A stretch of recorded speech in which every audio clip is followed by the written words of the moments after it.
Okay, it's just an force of attraction which holds which holds the atom atom together without without any any force.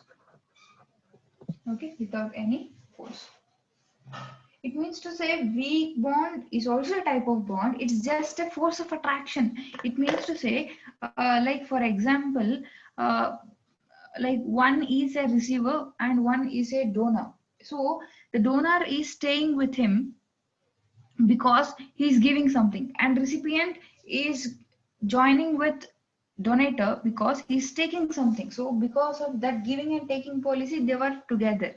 Same like that, it's just a force of attraction, we can't say it's a bond. So in that case we are saying it's a weak bond. It's a weak bond, so we can make or we can break that bond without any external force.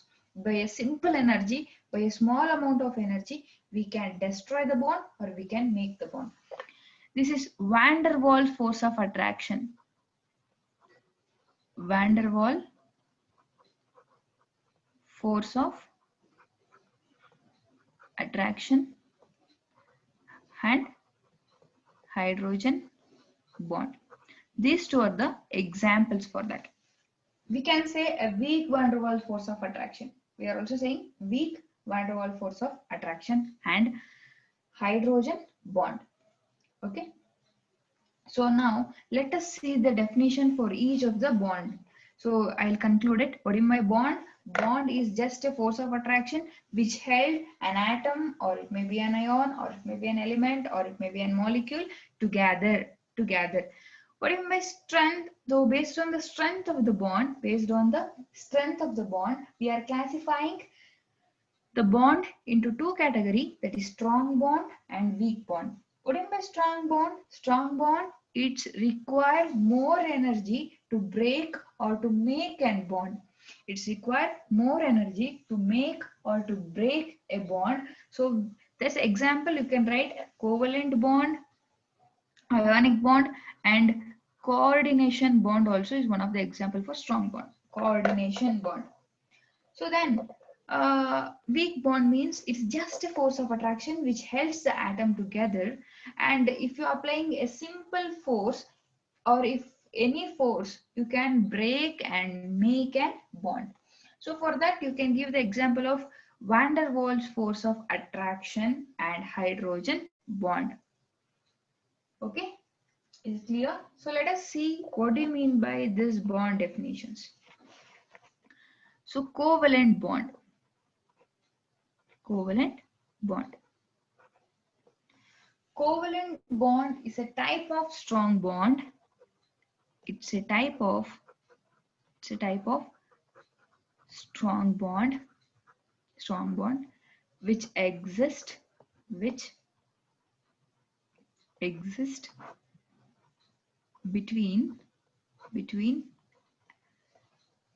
a non-metal.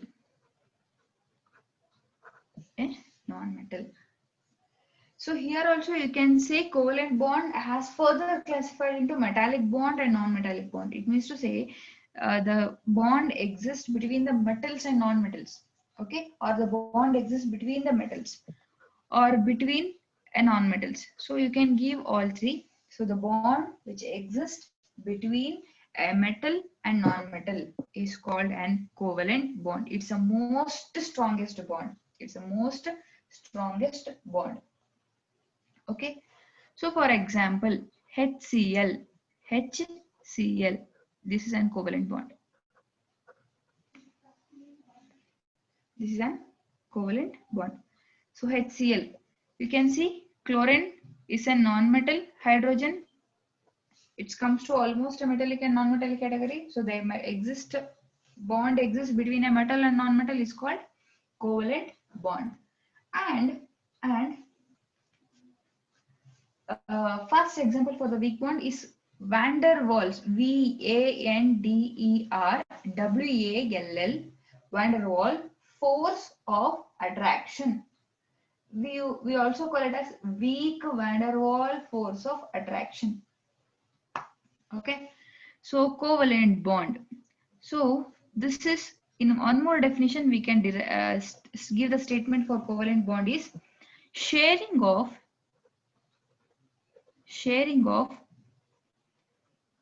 each electron from each of the atom. Sharing of an electron from each of the atom is called it as covalent bond. Sharing of and each of the electron from each of the atom is called covalent bond.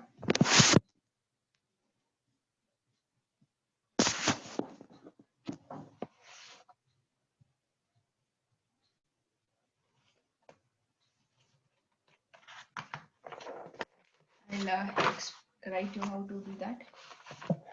See, hydrogen, we having one atomic number and chlorine 17. So if you write the electronic configuration 1s2 for chlorine, 1s2, 2s2,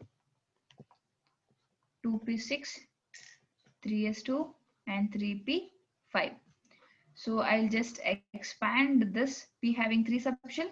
So 1, 2, 3 and again 4, 5. So by writing the electronic configuration, you have one rules that I'll explain in your upcoming lessons. But if you know the basic concept, that's much more than enough. We'll continue it in our classes, regular classes. So here you have one unpaired electron. These two, this is called paired electrons. Paired electrons. If it is only like this is called unpaired electrons. Unpaired electrons. Okay, fine. Now this paired electrons will run anti-parallel. This paired electron will run anti-parallel.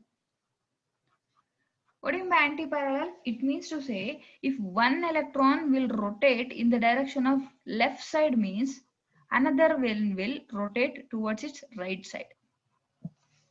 Okay, are you getting my point? So what do you mean anti-parallel? It will spin. See, this is your electron. It will spin like this and it will spin like this. Why? Because to avoid repulsion. Only to avoid repulsion. Why the electron in a paired condition they were running in anti-parallel? Because to avoid and repulsion. This is called spinning moment.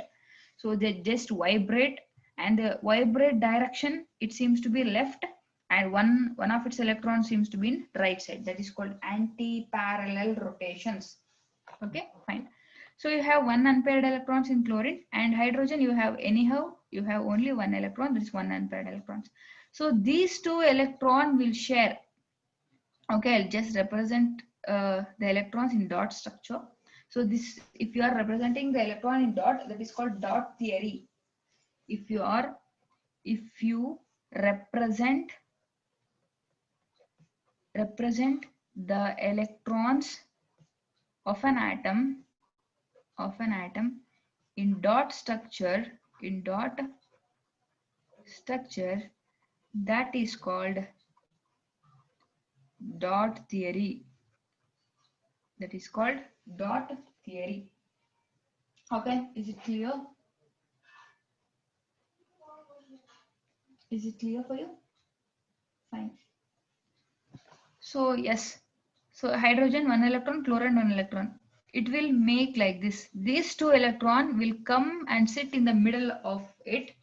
These two electron is not only belongs to hydrogen or not only belongs to chlorine, it belongs to both. That's why they'll always held together. This is called covalent bond. This is called covalent bond. Okay. Can you get what do you mean by covalent bond? Can you able to understand what do you mean by covalent bond? Speak out fast. We have only 6 minutes time. We need to run.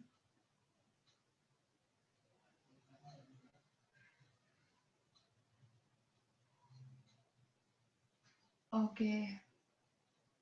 Everybody are sleeping.